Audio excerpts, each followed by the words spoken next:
দীর্ঘদিন যাবৎ অনেক ভোগান্তির পরেও এই ভয়ঙ্কর রাস্তা দিয়ে হাঁটাচলা করে আসছে এলাকার মানুষ। উপায় না পেয়ে হাঁটতে হচ্ছে এই রাস্তা দিয়ে। রাস্তার অবস্থা করুণ, তারপরেও হচ্ছে না রাস্তাটি মেরামতের কাজ।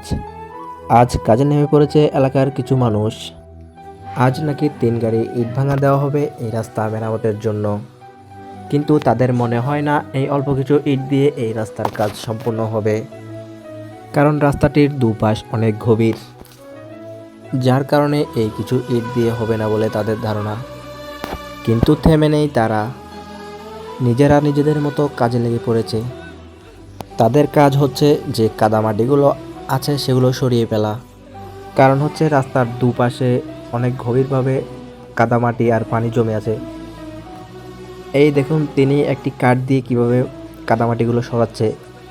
আস্তে আস্তে এগুলো সব সরিয়ে ফেলবে, কারণ পানি আর কাদামাটি থাকলে ইট ভালোভাবে বসানো যাবে না। যার কারণে তারা সব কাদামাটি আর পানি ছেঁকে ফেলতেছে। আসলে এই রাস্তার জন্য এলাকার মানুষকে অনেক ভয়ঙ্করভাবে দুর্ভোগে পড়তে হচ্ছে।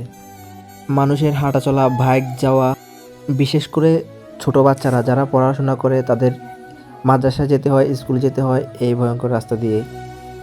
কি আর করবে, উপায় না পেয়ে হাঁটতে হয় এই ভোগান্তি দিয়ে। জানি না আজকে কতটুকু কাজ সম্পূর্ণ হয়, তবে কিছুটা হলেও মানুষের হাঁটার ব্যবস্থা হবে বলে আমি মনে করি।